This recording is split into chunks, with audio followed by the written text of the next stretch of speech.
여러분들이 단타만 치라고 하려 했던 거지 절대 여러분들 돈 벌라고 매매도 만들어 둔 게 아니에요. 그건 아시죠? 뭐 몰라? 증권사는 저도 증권사 있었지만은 절대 증권사의 주 목적이 뭐예요? 개인들이 돈을 버는 거는 상관이 없어요.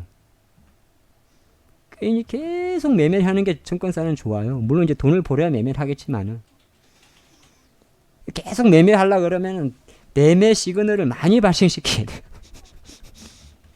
네? 틀린 말 아니잖아요. 매매 시그널을 되게 많이 발생시켜야 돼. 그러려고 그러면은 별의별 걸 다 넣어놔야 돼. 오실레이터도 넣어놓고 MACD 넣어놓고 막 볼린저 넣어놓고 볼린저 밴드 그거 왜 있는지 아세요? 사실 볼린저 밴드는 제가 옆으로 세뇌인데 전형적인 역매매거든요. 추세 추종적인 매매가 아니고 볼린저 밴드의 가장 큰 오류는 박스권에 동하는 거예요.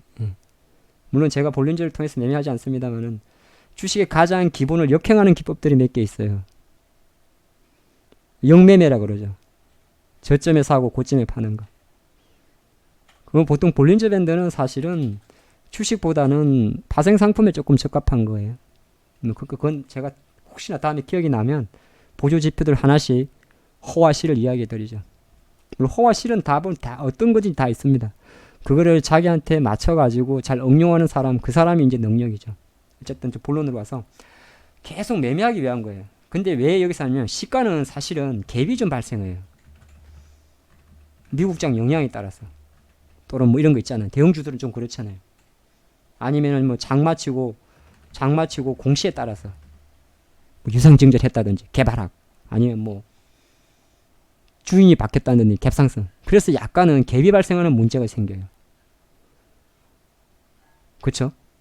그래서 약간 시가는 잘 안 써요. 고가는요. 고가는 사실은 이게 조금 변동성이 좀 커요. 고가하고 저가의 차이점은 그러니까 어제 고가와 이동 평균을 내야 되는데 한번 생각을 해보시라고요. 고가로 평균 내거나 저가로 평균을 내보면 문제가 어디서 생기냐면 이런 게는 괜찮아요. 그러니까 탑 엔지니어처럼 안정적으로 움직였던 친구들은 괜찮아요. 이런 식으로. 뭐 아니면 최근에 뭐 우리가 드리블 잘한다 그러죠. 강스텐 바이오처럼 이런 식으로 움직인 애들은 어떤 이평을 넣든 상관이 없어요.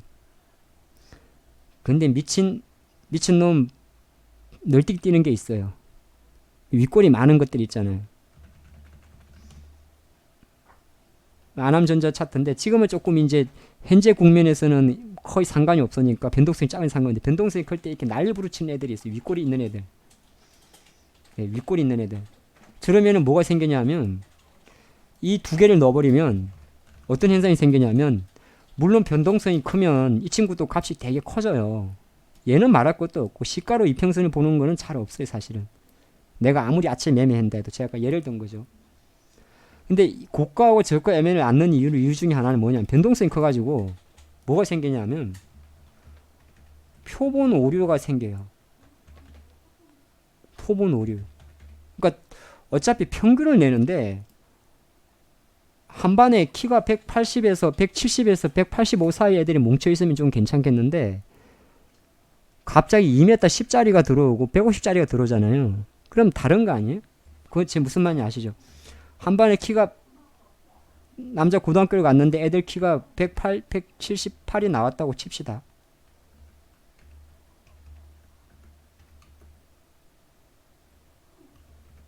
애들 키를 딱 재봤더니 한 178 나왔는데 이게 이제 176, 뭐 177, 뭐 179, 뭐 182, 뭐 174 이 정도 나와서 대충 맞는지 모르겠어요. 이들은 178하고 그럼 대충 평균 성장이 얘네들이 한 178 정도 또이또이 하는구나. 10년 전보다 한 3cm 커졌구나 이렇게 표본을 낼 거 아니에요. 근데 같은 178이 나왔는데 다 땅딸보야. 이래 있는데 195, 2m 5, 뭐 제가 예를 든 거 200대 10짜리가 있어. 이걸 가지고 지금 애들이 지금 남자애들이 178 정도 되는군 이렇게 이야기할 수는 없는 거잖아요. 이 표본 오초가 생기잖아요. 이제 이해가 되시나요? 그러니까 시가 저가를 넣어버리면 이 이동평균선이라는 이거에 대해서 그 평균가 계산이 안 되는 거예요. 그래서 그냥 기본적으로 종가를 제일 많이 보는 거예요. 이제 그 중에 자기만의 기법으로 건드는 애들은 이 세 개를 건드려요. 그건 이제 개입의 그 사람들의 능력이니까 그 사람들이 알아서 하시면 되는데, 중요한 거는 똑같은 이평을 해도 실제적으로 종목마다 이제 다 폭이 다르기 때문에 이걸 선택하는 건 전 바람직하지 않다고 봐요. 차라리 그래서 이걸 선택하는 게 나아요. 그냥 기본값에. 요 종가까지는 이해가 됐어요. 시가는 사실 항상 캡 때문에 원래 이 주식에서는 그런 걸 안 하는데 파생에서는 캡 보정이라는 걸 해줘야 돼요. 조금 이제 어렵게 들어가니까 이제 졸리실 것 같은데 나중에 들어보세요. 보정을 해줘야 돼요. 보정. 캡이 발생하면. 주식 차트 있나? 있을 거예요. 그 삼성전자 오늘 캡 보정해주죠. 이런 게 다 캡 보정이에요. 배당을 하면. 조금 약하긴 한데 뭐 예를 들어서 제일약품이 무상증자를 했어요. 요때 지금은 제가 차트에 캡 보정을 해놔서 그렇지 캡 보정을 안 하면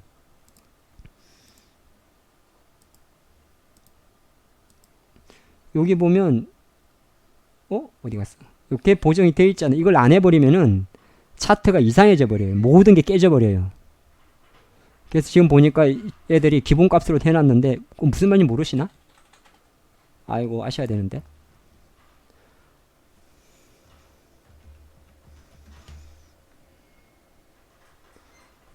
유무증 증자할 때 많이 생겨요. 여기도 있나? 잠깐만.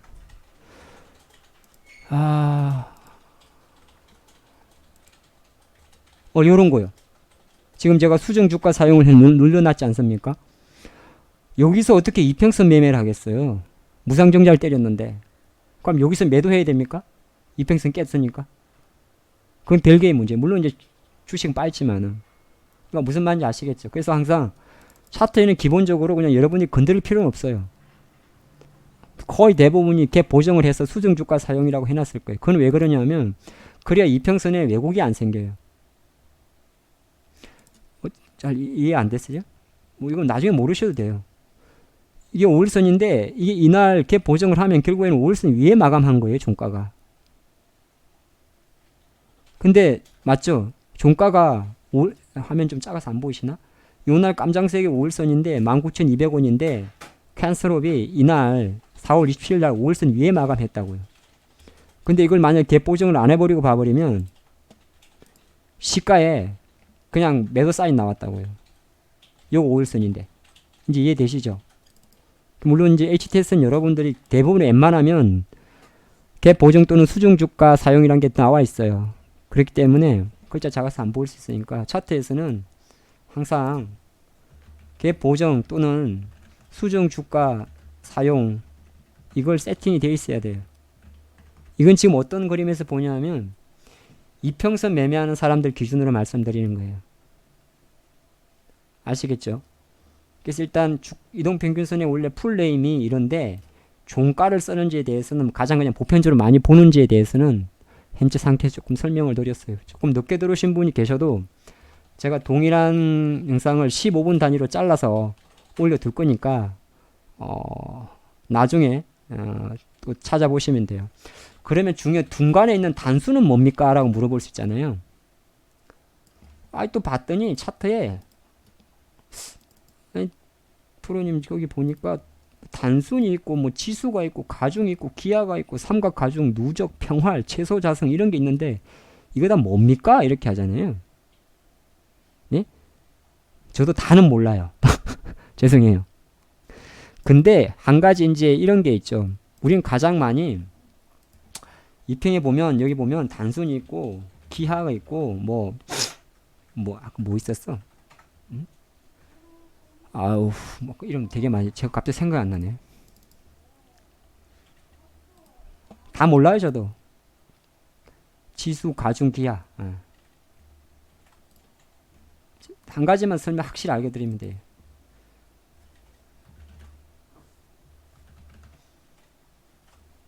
뭐 이런 게 있어요. 이평선에 보니까 단순 이평선, 기하 이평선, 지수 이평선, 가중 이평선 어떤 걸 세팅하냐에 따라서 차트는 다 틀려요. 이평선. 똑같은 5일, 종가 단순 이평선하고 5일 종가 기하 이동평균선하고 다 틀리다고요. 이 중에서 제가 딴 건 모르겠는데 요거 하나만 그냥 신경 쓰시면 돼요. 근데 주식에는 잘 안 통해요. 왜 조금 설명을 드릴게요. 가중이란 건 뭐냐면 주식에서 가장 큰 오류가 뭐죠? 여기서 가격으로는 이평선을 잡았어요. 캔슬업을. 이때는 5일선이 1090원. 이날은 1600원 올라와요. 이날은 11,000원. 그러니까 가격 종가로는 이평선을 잡아냈어요. 근데 뭐가 문제냐면 거래량을 잡아내지 못했어요. 그러니까 똑같은 이날 9월 14일 날 1100원의 5일선하고 3일 있다가 11,400원의 5일선이 가격은 올랐기 때문에 똑같아요. 괜찮아요. 비교할 수 있는데 뭐가 비교가 안 되냐면 거래량이 비교가 안 돼요. 그러니까 처음에 1600원 할 때 5일선이 1100원짜리는 400만 주가 거래된 거래량이고 4암이 있다면은 4분의 1밖에 거래가 안 됐어요. 그래서 이제 넣어준 게 뭐냐면 그러면 거래량을 다 감안해라. 그게 종가 가중 이동평균선이에요. 근데 사실 이걸 봐야 돼요. 단순이 아니라 진짜는. 그러니까 제가 여러분들한테 사실은 권하는 세팅법은 이거예요. 종가 가중 이동평균선 이렇게 세팅을 해야 돼요. 여기에다가 모바일 되는지 모르겠는데 이 세팅을 할 때 딴 거는 다 괜찮은데 이거를 단순이 아니라 처음부터 가중으로 바꿔야 돼요. 사실은.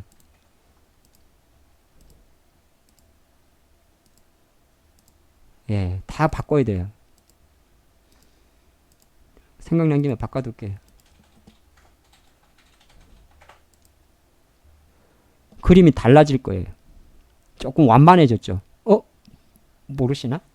완만해지게 돼 있어요. 그러니까 쉽게 말해서 단순 이동평균선 우리가 그냥 기본으로 세팅되어 있는 기본이 이렇게 세팅되어 있습니다. 종가 단순 이동평균선이라고 모든 게 세팅되어 있는데 여기서 값은 거래량을 감안한 거예요. 그러니까 쉽게 말해서 캔슬업의 주가가 단순으로 비교할 때하고 가중으로 비교할 때가 당연히 달라요. 그럼 단순보다 가중으로 비교하면 어떤 현상이 생기냐면 완만해집니다. 이평선이 되게 완만해져요. 차트는 똑같아요. 지금 이게 지금 여러분이 눈으로만 이렇게 보세요. 까만 선을 잘 보세요. 얘는 좀 완만하죠. 이거는 이제 단순 가중 이동평균선이에요. 근데 여기서 만약에 요거를 단순으로 바꿔버리면 더 가팔라요. 이렇게. 그럼 왜 그러냐면 거래량을 반영 못했기 때문에 그래요. 그래서 이거를 다시 가중으로 바꿔버리면 요렇게 생깁니다. 근데 지금 잘 보면 이제 뭘 설명드리냐면 가중으로 보면 사실은 뭐가 문제냐면 아까 이게 조금 설명드릴까요? 단순으로 볼 때는 이평선이 이렇게 있었어요. 근데 가중으로 봐버리니까 이평선이 바짝 붙어버렸어요. 이렇게. 그럼 5일선 매매가 좀 피곤할 수 있겠네요. 갑자기 내가 헷갈려버리네. 조금 달라요. 그러니까 지금 우리가 5일선 매매에 대해서 하고 있는데 우리가 기본으로 보던 단순일 때는 이게 좀 떨어져 있었는데 이게 이제 5일선이에요. 근데 지금 가중으로 붙여버렸더니 붙어버렸어. 계속 여기서 매매해야 되는 거예요. 다시 그러면 원래대로 단순으로 가보면 조금 떨어져 있어요. 단순으로 보니 낫겠네. 근데 저게 제가 지금 갑자기 생각나는데 이거는 뭐 할 때 보는 거냐면 그 주식 말고 그러니까 주식이 갖고 있는 특수성이 뭐냐면 주식은 거래량이 불규칙합니다. 이게 가장 큰 어찌 보면 장점이자 단점이에요. 왜냐하면 거래가 불규칙하다는 건 어떤 걸 하냐면 변동성이 랜덤하다는 거거든요. 예. 변동성이 그러니까 불규칙적이라는 거죠. 그러니까 우리가 어떻게 보면 주식하는 관점에서 상한가도 치고 하한가도 치고 하죠. 근데 이제 아까 말씀대로 뭐 선물 옵션은 선물 거래는 안 그래요.